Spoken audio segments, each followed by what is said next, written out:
Hi, everyone. My name is Ashley Gatewood, and I am the Communications and Marketing Director at CFRE International, and I'm super glad that you are with us today. We are going to do a big dive into the CFRE application. I know a lot of people have questions about it. It seems a little intimidating at first, but we are going to take you through it step by step so that you will see how straightforward it can be. I am joined today on the back end by my two fantastic colleagues, Christine and Jeff.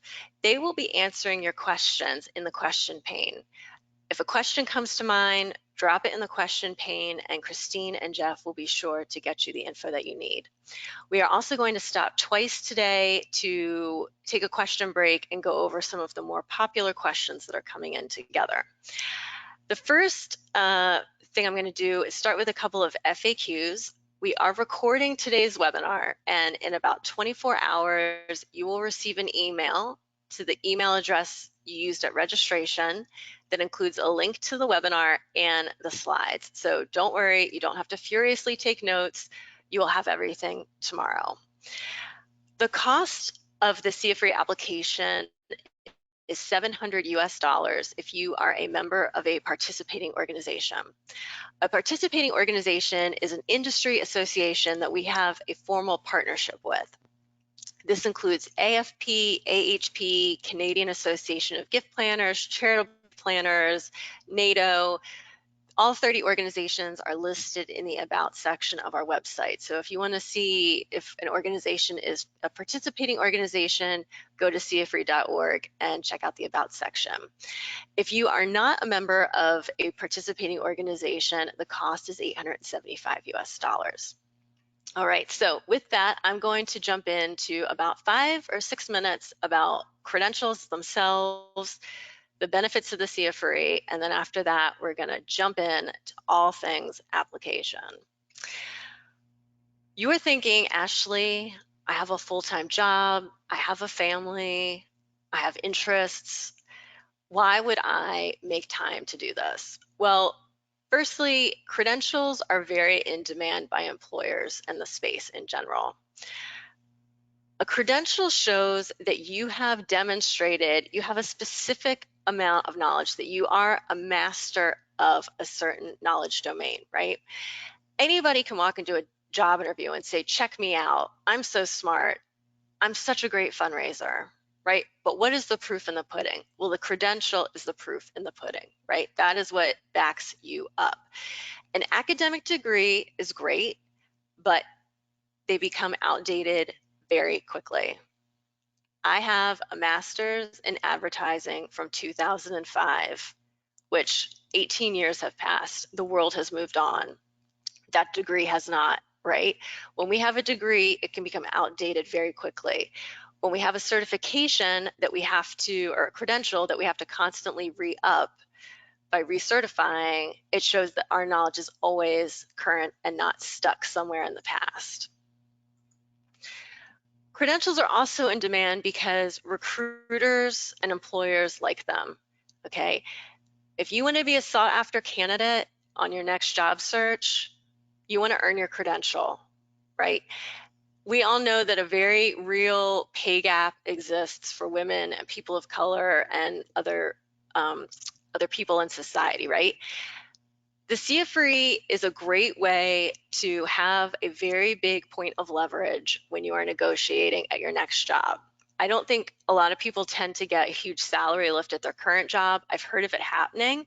I think some employers will very happily give you a bonus for earning it, but from what I hear, the real salary lift comes when people are negotiating at their next job after they become a CFRE. Credentials are in demand because they show that you're a lifelong learner that embarks on ongoing education, right? You're not a person who's like, well, I went to a lot of conferences with a former employer between 2010 and 2014, but I haven't really gotten to any since then, right? That's not ideal. To earn a credential, you've got to be actively engaged in education, and you're showing your practice is up to date. You continue to stay employed and practice the profession. What is the CFRE credential, though? Well, we're the only globally recognized accredited credential for fundraising professionals. There's no other accredited global credential for fundraising. It's us. If you think your career may take you to another country, if you have donors in another country, possible corporate relationships with a company in another country, this CFRE credential is going across borders, right? It's not a North American credential, it's not an American credential, it's not a Canadian credential, it is a true global credential. We've been on the scene since 1981. That's why we've got a great reputation in the space, why employers seek CFREs out. And everything we do is for ethical best practice fundraising. We all want to think we're in the nonprofit space, we're all here for a good reason, we're all ethical. But we know, unfortunately, that isn't true. I worked at an organization in Washington, D.C. about 17 years ago, and my coworker in the development department stole between 1.5 and 4 million US dollars. They never got to the full bottom of it. These things happen, and employers know these things happen, donors know these things happen. People want full assurance that you are operating as a fundraiser with ethical best practices at the center of your work. The CFRE will benefit you in many ways. One, it verifies you know ethical best practice fundraising. That's good for you, right? Because we all want to know that we know what we think we know. It addresses any gaps in your fundraising knowledge, and that's more in the CFRE exam, which I won't talk too much to today because we're focused on the application, but many people say, you know, when I was studying for the CFRE exam, I learned so much stuff that I started applying to my own practice before I even took the exam. And you don't want to inadvertently pass down bad habits. If you train people on your team, you don't want to inadvertently direct them to do something in a way that's not the ethical best practice. If you currently fundraise or in the future want to fundraise in the healthcare and education spaces, having a credential is even more important. And we hear this often from CFREs in those spaces. I go to meetings and everyone has an alphabet soup behind their name. When I go into meetings with doctors or nurses, they're expecting me to have a credential in my field, right? There's an expectation in healthcare and education that you will have a credential and that you are participating in ongoing education just like they are. We run a survey every other year of the benefits. We ask CFREs, we want to make sure that it's still giving them what we think it is, and 84% tell us that it positively impacted their earning potential. 89% said it provided enhanced professional opportunities, right? More doors were open to them after they became a CFRE, and 92% said it increased on-the-job confidence. Why become a CFRE now? Okay, one, recruiters. If you are looking to change jobs in 2024, now is the time to become a CFRE. You want your CFRE before you go on the job hunt so that you can put that on your CV or your resume. You want to be ready for a recession, right? We all hate to think about this and we're all tired of hearing about it, but our donors are grappling with a lot of issues. We know fundraising targets are not being met worldwide. There's a lot of trouble for that.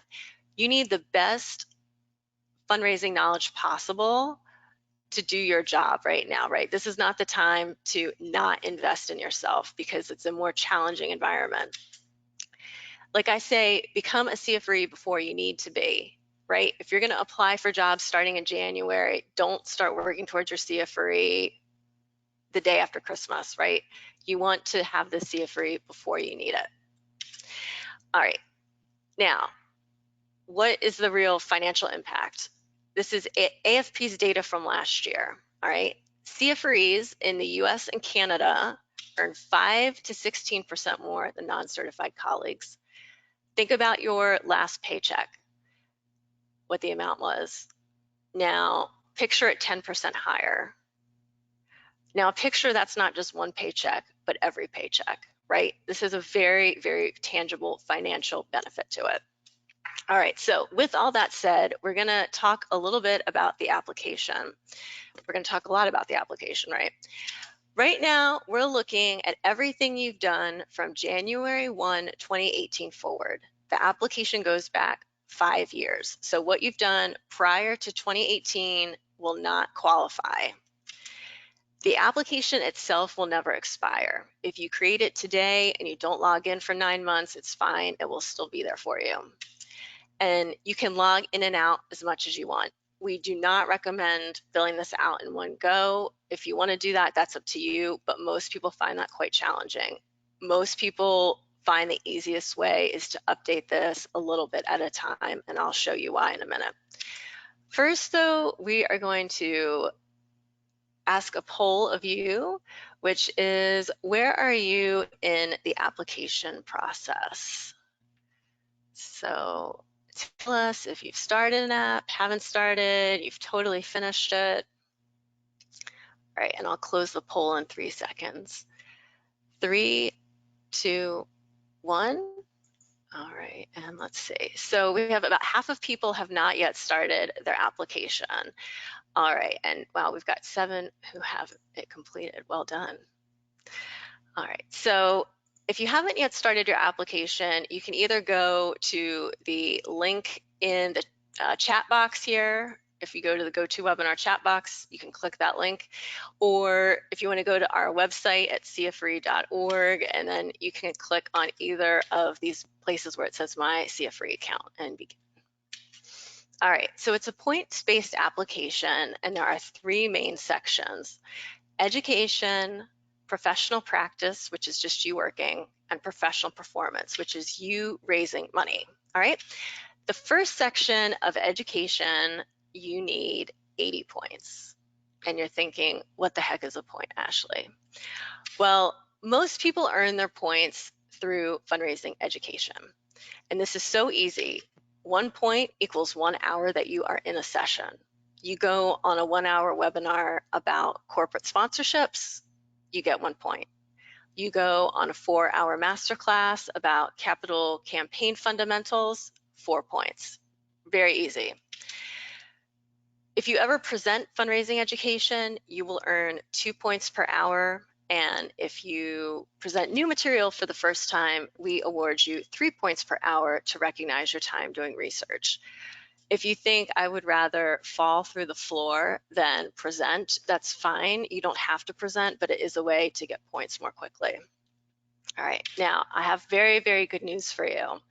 If you're thinking, Ashley, I have no idea how I'm going to remember all the fundraising education I went on from 2018 to now, people like go through their calendars, expense reports, their email, their inboxes. You can search your inbox, things like that, to try to reconstruct what your past education was that you attended.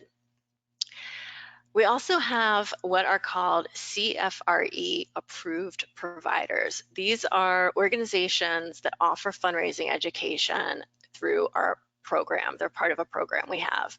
And you'll see this little logo down the bottom, and that is your indicator that it is a CFRE approved provider. You can go to My Education Finder on our website, and I think Jeff is going to give you the direct link to My Education Finder in the chat in a minute.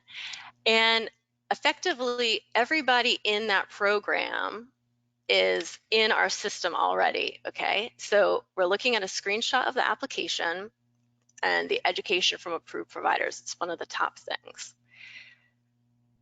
All you need to do is tell us the provider name. You'll start typing it in. It's a big drop down. As you start typing in, it'll autofill and you'll be able to pick what you need. And the program name. Then you need to tell us the completion date. If it was a 3-day conference, it's going to be the final date of the conference, right? And then our system will automatically tell you how many points you earned. You don't have to look at an agenda and try to add up all the session time to figure out how many hours were there of education that day, right? It's just all right here for you. You just need the provider name, the name of the program, and the completion date, and it will fill in the points for you. Super simple. If you go on education that's not from an approved provider and that's fundraising related, it will still qualify. You will just need to do a little more to enter the information. You'll just tell us your role. You can see the start date and the end date, really easy. What kind of education it was, and then everything else is really self-explanatory, right? And you're just going to put the number of hours that you were there. So if it was a 1 hour class, you write 1 hour. If it was 11-hour 2-day leadership intensive, you would put 11, okay? Very straightforward. We can also accept up to 10 points of non-fundraising related education. It must be relevant, okay? The candle making class you took with your daughter is not relevant fundraising education. People submit all kinds of crazy stuff. It needs to be leadership related, management. It might be a public speaking course, something like that. And you will just fill out this side here, and where it says fundraising related, you'll say no. Our system knows that you can only have 10 points max from this. So if you try to like accidentally enter 12, it will reconfigure it to 10. So it will max you out at 10 automatically. If you ever present, you're going to need to make an entry for that. But if you present at an event where you also attend, you will have 2 entries, right? You will have 1 entry for you attending, where you get 1 point per hour, and you will have 1 entry for the session you presented or sessions you presented. Each one will need an entry. And you'll just tell us again, super easy from the drop down, fundraising related, must be fundraising related to qualify. You cannot present non-fundraising education. And then how long you spoke, right? And this person said that they were presenting new material for 2 hours. The system knows that's 6 points. You don't have to do any of that math. The system will do all of that for you, okay? Really easy.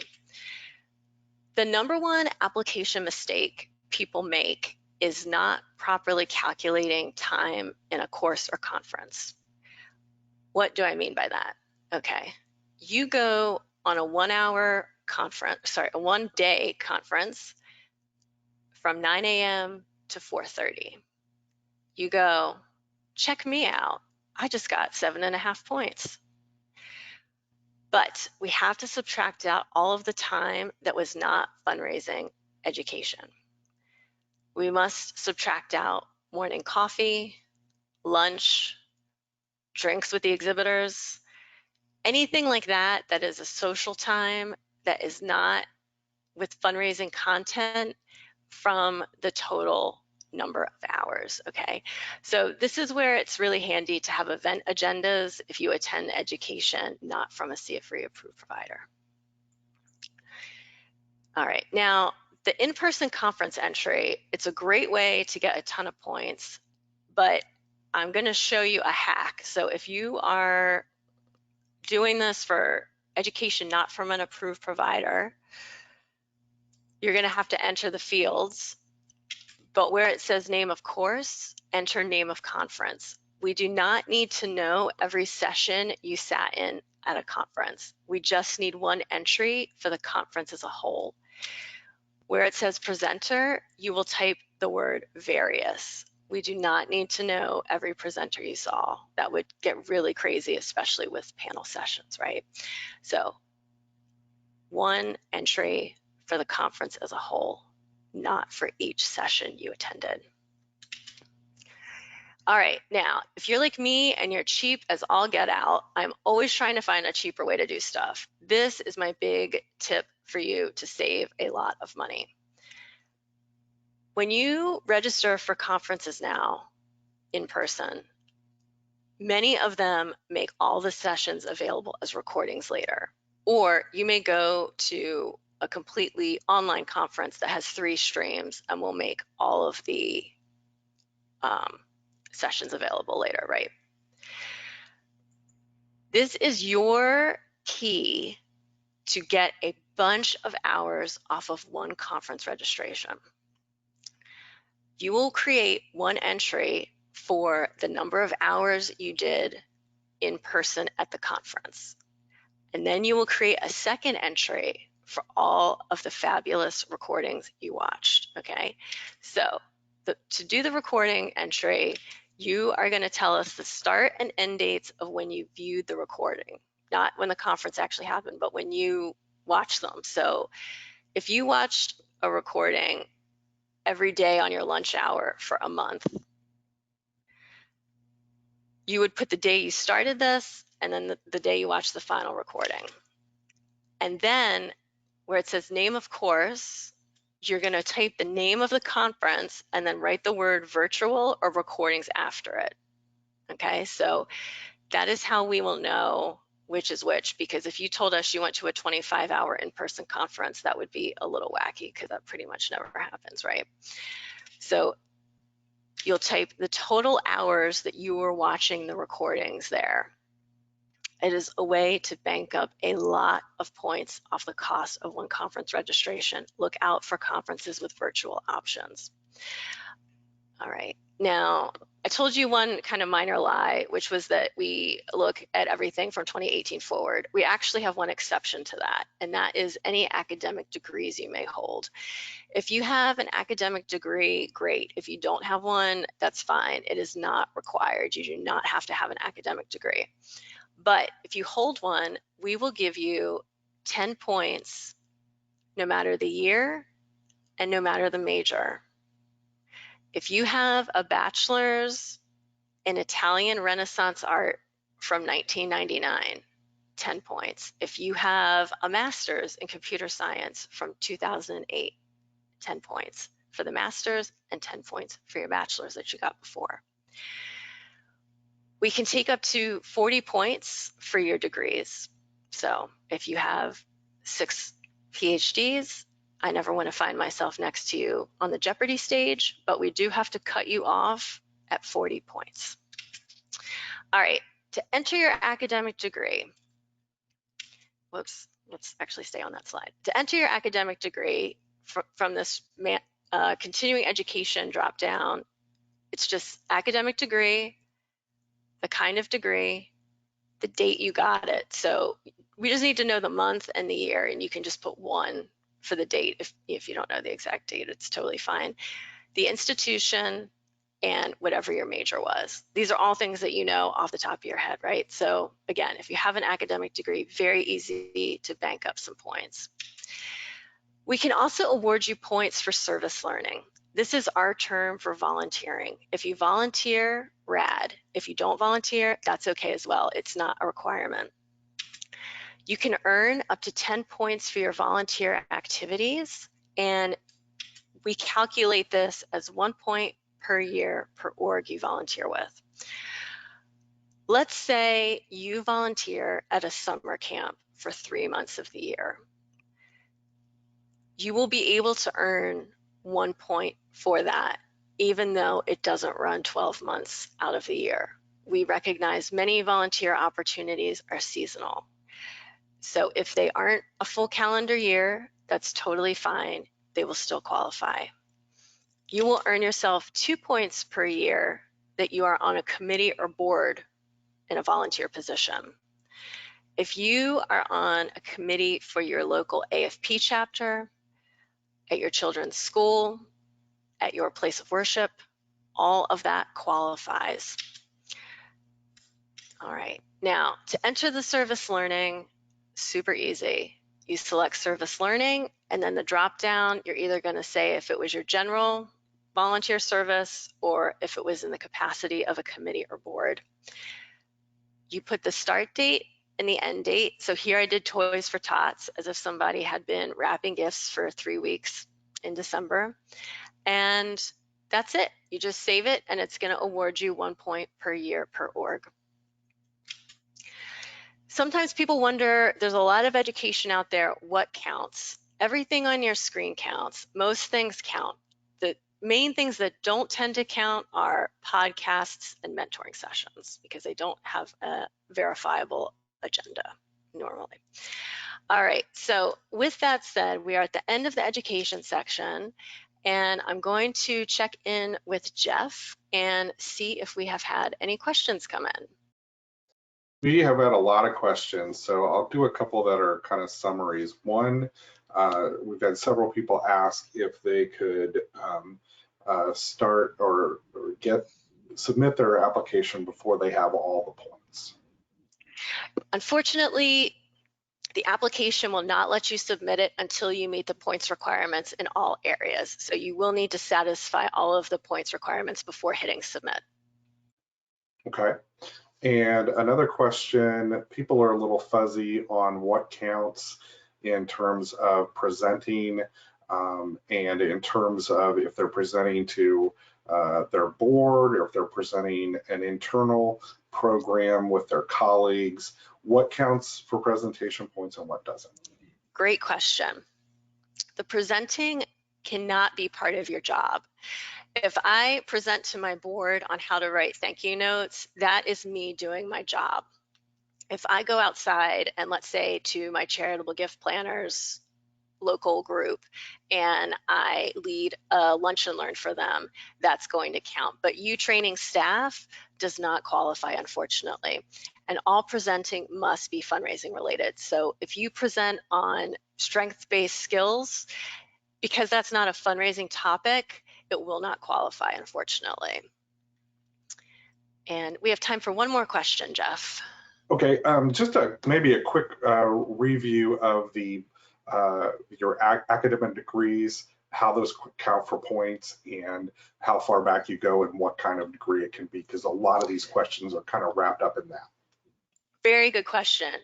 The academic degree is the only item that can be from any year. You have an academic degree from 1979, it's going to count. Any major. It does not have to be nonprofit related. It does not have to be fundraising related. If you're like myself, I have a bachelor's in English from 2002, I'm going to get 10 points for that.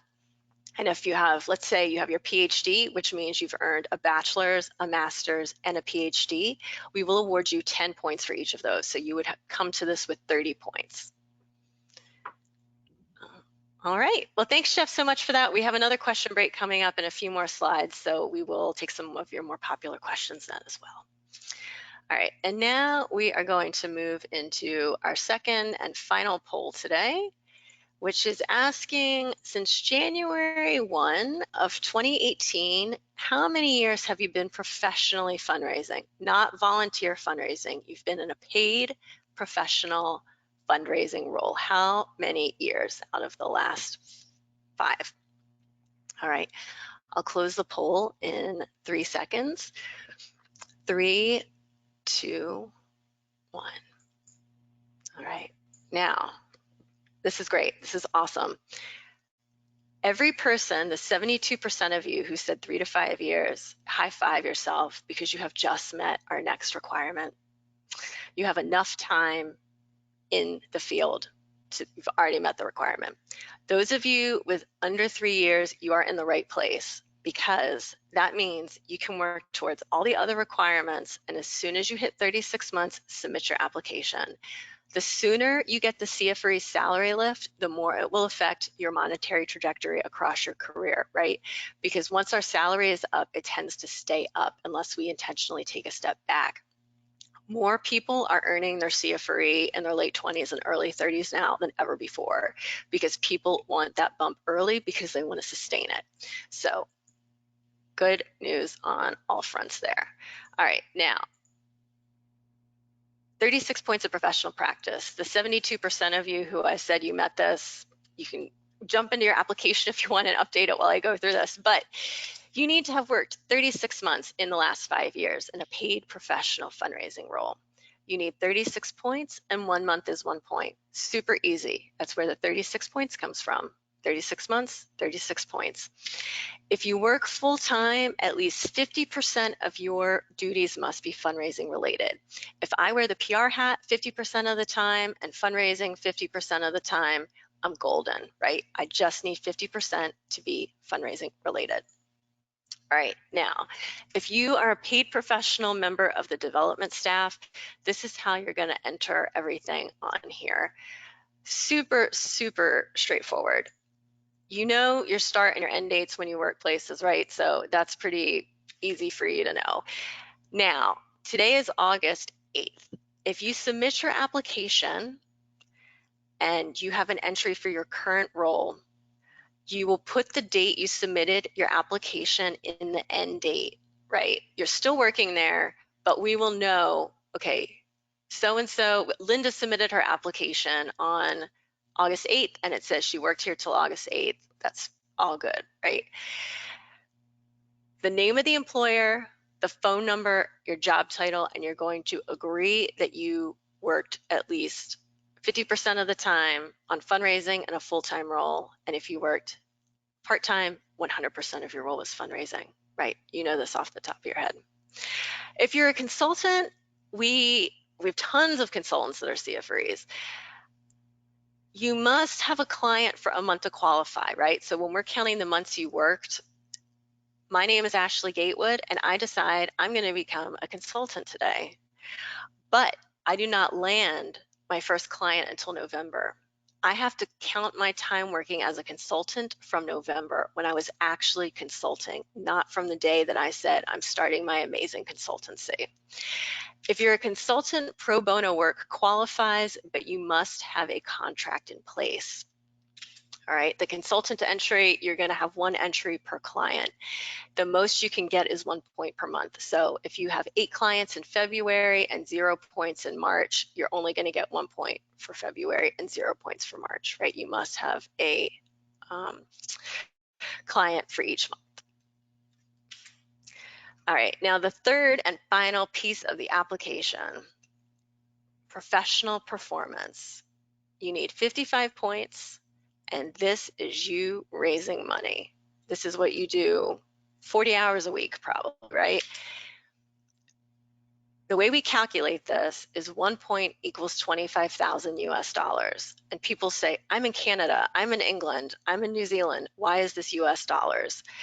We are accredited by ANAB. They are a global credentialing body, and they only allow us to use one currency. This is their rule, and we must abide by it to keep our accreditation.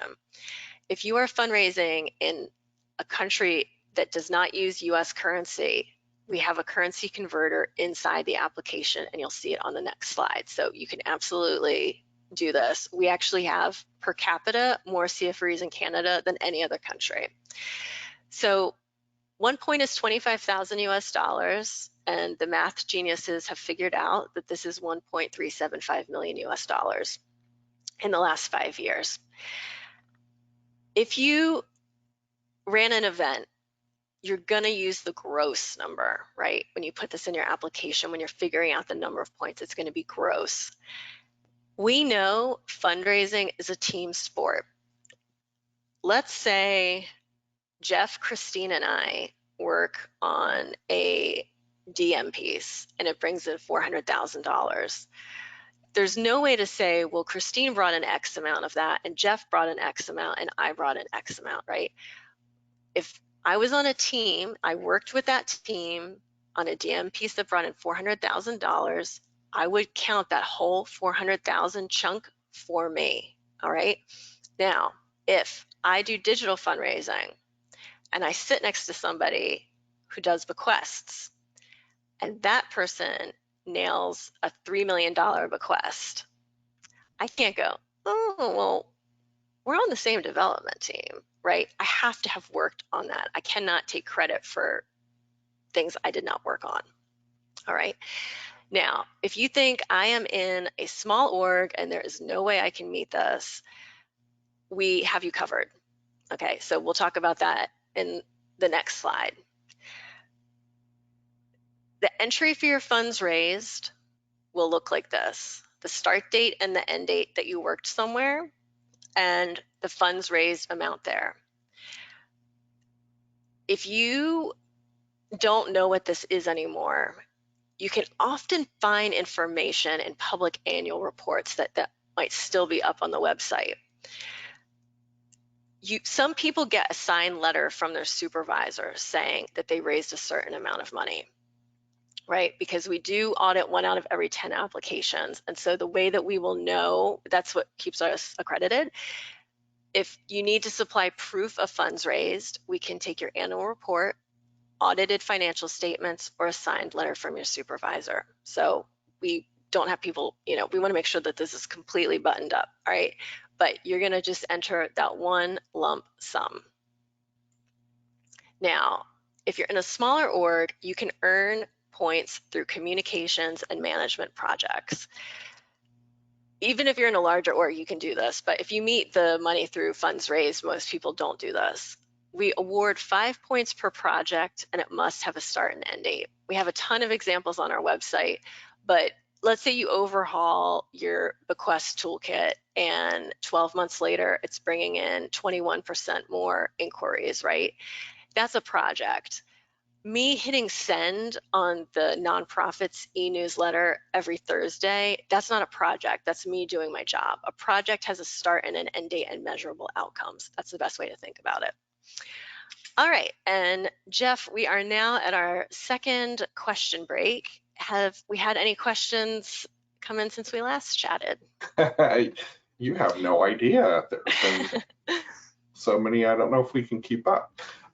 So there's been a few about professional practice, and probably the best way to maybe sum it up is just kind of reminding people how far we go back and how they document the professional practice. Yep. So professional practice is just like everything else. We're going back 5 years and the professional performance, right? Everything in this application except academic degrees is looking what you have done the last 5 years. Right now it's August 2023. We are going back from January 1, 2018. When it is New Year's Day, 2024, everything from 2018 will slide off. It will automatically be zeroed out in your application unless it's an academic degree. Beginning on New Year's Day, 2024, we will begin counting from 2019 forward. So if you have a lot of points, you raised a lot of money in 2018, you went on a lot of conferences, whatever you did, and you want it to count, you will have to submit your application before 2023 is over. The professional practice, so the best way to think of that is from January 1, 2018 to now, have you worked 36 months in a paid professional fundraising role? So hopefully that clarifies. Great. Well, here's one that I don't think I've seen before in one of these, but it's a fun one. What if you can satisfy your entire funds raised requirement with just one single gift? Perfect. Do it. If that's what you got, that's what you got. If you meet the requirement with one gift, you've done it. Swing for the fences, people. Yeah. All right. One other question. Let's see. Documentation. That's been a theme over multiple questions here. Yes. Okay. Documentation for any part of it. Let me give you a very hot tip. In your personal email, not your work email, start a folder called CFRE proof. Every time you attend or you register for education, especially, forward the receipt or the confirmation email to your CFRE proof folder. That will serve as your proof. I would also send all PDF event agendas there if it's not from an approved provider, because you're going to have to calculate the time and sessions, right? If you are audited, and I want to stress this, do not worry about being audited. 90% of people will not be audited. If you are audited, we will hold your hand. Paul Cavazos on our certification team is incredible, and he will work one-on-one with you with this. But keep that proof of attendance and agendas in that CFRE proof folder, like we just talked about for the professional performance funds raised, annual reports, signed letters from supervisors, audited financial statements, they're all good. So I hope that answered that question. And we are going to move and groove. We have 9 more slides left, and then we're going to use whatever time is left in the hour to go over any remaining questions. I have just lost my second monitor, so hopefully this will go smoothly. The CFRE exam, we offer it in 4 test windows every year. So have a close look at your screen. These are the annual test windows. You may take the CFRE exam any month but December, all right? When you are completing your application, there is a section where you will need to select a test window. And you will select whatever works best for you from a personal, professional standpoint. Most people study 40 to 80 hours. And I should say, most people who successfully pass the exam study 40 to 80 hours. Back that out if you want from your test date. Think about when you're going to have time personally and professionally to be able to devote that study time, right?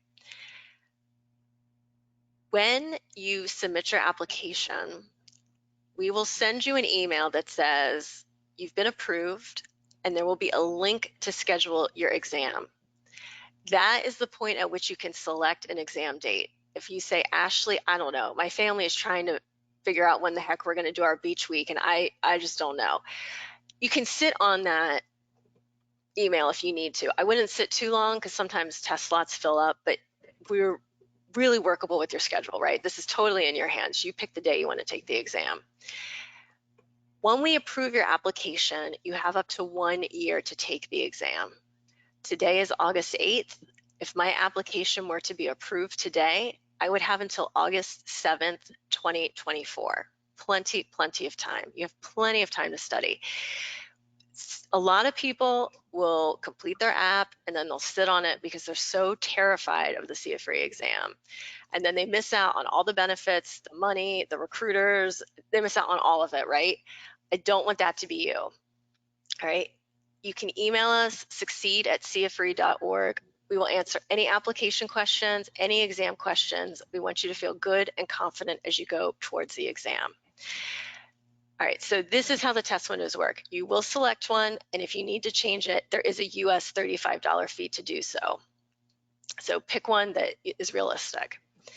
Then inside your account, you are going to tell us, okay, you are going to tell us if you are a member of a participating organization. There's a list here, and you're going to check the box that applies to you. If you're not a member, that's the top box.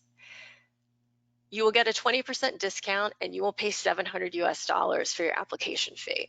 We will verify your membership, and it must remain current through your exam date. So if I'm a member of Educate Plus today and I take the exam in September and my membership lapses at the end of this month, I will either be charged the $175 US difference, or I will need to get current with Educate Plus. You must stay a member from when you submit your app through when you test. You cannot get this discount multiple times. If you are a member of 3 participating organizations, we can't give you 20%, 20%, and 20% off of that. You either pay $700 US or $875 US. Those are the 2 fees. Now, in the application, there is a section called the application summary, and this is where you're always going to know what you still are working towards and what you have already satisfied. This will make it very easy. You will not be able to submit your application until all of the X's are check marks. So that's why we said you have to meet all of the requirements before you can submit your application. All right, now when your application is approved, I already told you you're going to get the instructions to book your exam date. You're going to have up to 1 year to take the exam. So feel really confident about that. Don't be scared to hit your submit button because you've got tons of time if you want it. You're going to plan to study those 40 to 80 hours. We have a great section on our website, study aids, exam prep. It's got heaps of resources. Some of them are free, like the glossary, the exam plan template. We want you to succeed and become a CFRE the first time you take the exam, and you want to succeed and become a CFRE the first time you take the exam. We want to set you up for success. Now, when it comes to taking the exam, you've got 2 options: from your home or office or in person at a test center. And you don't have to tell us any of this in the application. I'm just telling you this because it's a common question. If you want the best chance of passing the exam, go to the in-person test center. We get all the data back. You statistically have a higher chance of passing if you go in person. Why? Because the test center is a distraction-free test area. Your home is not. If you take the exam from home, which we totally get if you have medical or mobility issues, or maybe you just don't live anywhere near a test center, and please don't ask Paul and ask Jeff and Christine where your nearest test center is, because I'm going to tell you how to find that in just a minute. But when you go to the test center, you need to get there about 40 minutes early. And you are not allowed, no matter where you take the exam, you are not allowed to have access to your phone, book, notes, any papers, calculators, smartwatches.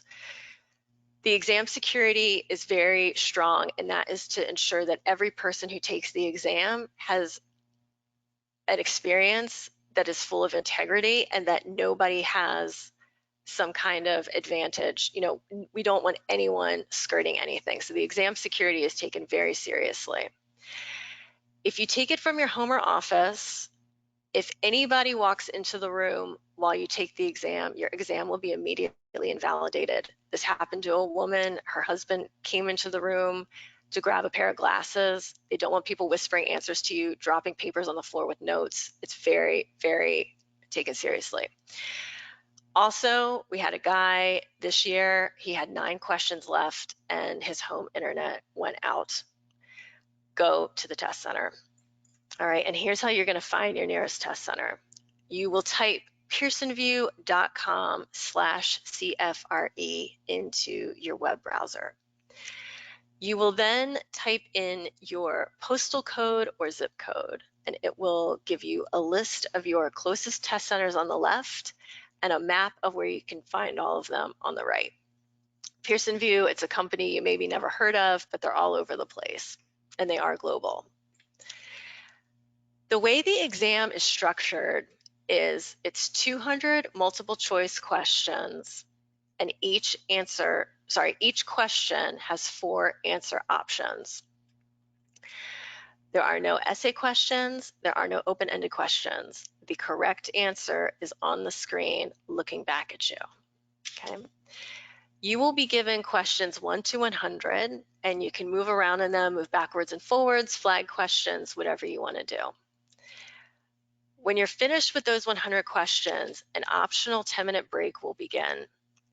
This is your opportunity to use the restroom, take medication, have a snack, get a drink of water. If you go to the test center, you will be allowed to get up to use the restroom and get a drink of water at any time that you wish, not just during the 10-minute break.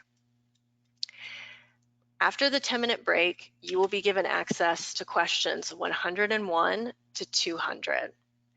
You will not be able to return to the first 100 questions for exam security reasons. So that's pretty straightforward. I mean, you all know we don't want people looking up answers on the 10-minute break and going back and changing their answers, right? That just wouldn't be fair. So you do your 100 questions, you take your break, and then you're refreshed and you do your other 100 questions. You have 4 hours to take the exam. The average length of time is 2 hours and 45 minutes to complete it. We're really, really generous in the amount of time we give you. So take your time, slow down, read every word in every question. You can go back if you want, but know that we really set you up for success with this. We're not putting you in a time crunch. You have a lot of time to do this.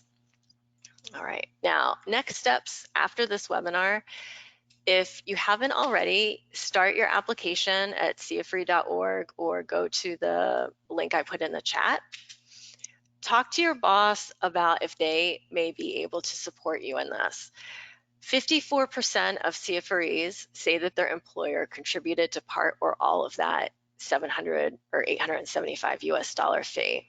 You are a fundraiser, you know all about asking for support and timing conversations, right? If your organization is about to start its 2024 budgeting exercise, this is a perfect time to ask your boss one of two things. One, could we get it in the 2024 budget? Or two, if you feel like you will have some lingering 2023 professional development funds that you will not use before this year ends, ask your boss, hey, I think I'm going to have $400 left over. Could I put 300 towards my CFRE fee and you put the other 400 towards it? People do cost share.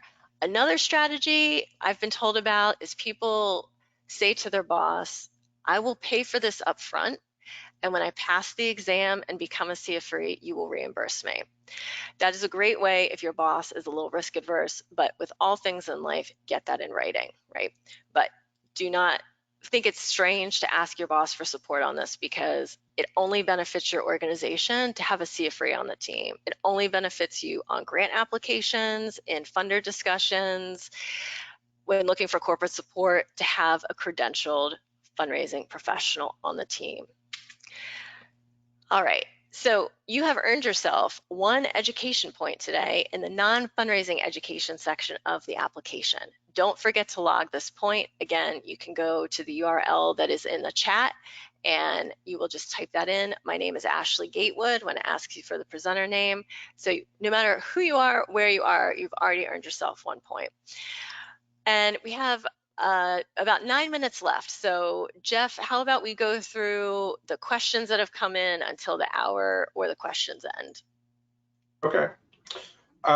We've had several questions about documentation and do they do it before they get audited? Do they do it, Sure. where do they put it in? So I think that if you cover that again, that'll help with Yeah. Okay, the number one thing is you're not worried about being audited.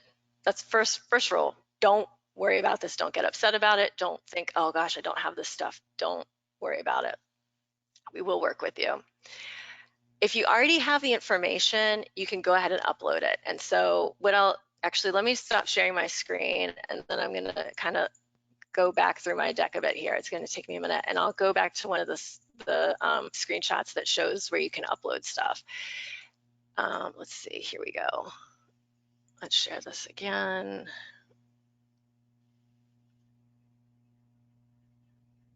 Okay, so you can see my screen now here, and you see down here where it says documentation, this little button. If you have the documentation, you can go ahead and do it before you submit your application. And then that way, if you're audited, it's already there. But if you're audited, then that's when we'll talk to you. And if you think, I don't have this stuff, I don't have my registration confirmation email, just go back to the event organizer. They can resend it to you. They get these requests all the time. So don't be shy, because you don't want to leave points on the table, right? You really don't want to do that. So if you have the documentation, you can upload it. And if you don't have the documentation, you can get it if in that 1 out of 10 chance you are selected for audit. Okay.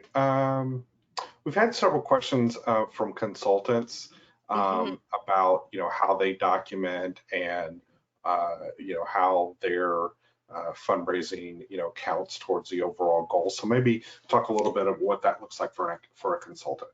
Yeah, so remember too, if you feel, well, okay, so if you're a consultant and you have worked on a capital campaign and you've been instrumental in it, and that capital campaign has brought in $10 million, which is not uncommon for us to see a consultant put in that amount of money in professional performance, that's going to count, right? If you had a hand in the success of that project, lining it up, doing the coaching, doing all of that stuff, that is going to qualify. So if you're really, really worried about it, you can always email us at succeed@cfre.org with whatever your specific question is. But also keep in mind, you can earn those 5 points from management and communications projects. So if your consultancy is more in that direction, you can still earn points through that. Okay, just typing out a response there for one of the other ones. A couple of questions about the test window. So maybe as a general response, what when does it cut off? And if I've qualified for this test window, how long? I know you said a year, but I think they're kind of confused a little bit on that. Okay, so test windows, you see them on your screen here. Now, when we approve your application, you have up to 1 year to take the exam. Now, I gave the example of my application being approved today on August 8th. Let's just say, for instance, though, my application was approved on March 30th. Okay, and then we're all looking at this first test window here, that July 15th to March 15th one. If my application was approved on March 30th, I would have until March 15th to take the exam because that's the last day, right, within a test window that I could do it. So that's really all there is to it. The test windows, it's just these 4 about 2-month chunks out of the year when you can take the exam.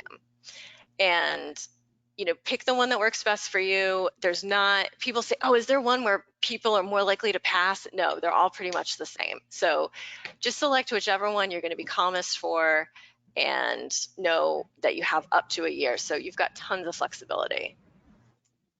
Okay, 2 questions that I think I'll throw an answer in if that is okay. Sure.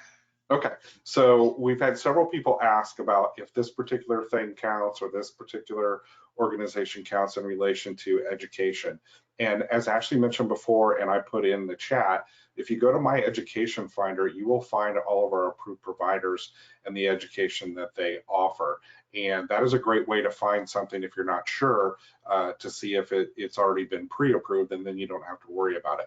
A second question that several of you've kind of posted in different ways, but basically the same thing, is how to confirm the points that you're getting for a particular, for especially your AFP related courses. And what happens is when you're in the application, there is a drop-down menu, and that drop-down will have the organization, the event, and then the points as well. So on those approved provider ones, you won't even have to remember what the points were because the drop-down menu will tell you what the points were for that particular webinar or class or conference.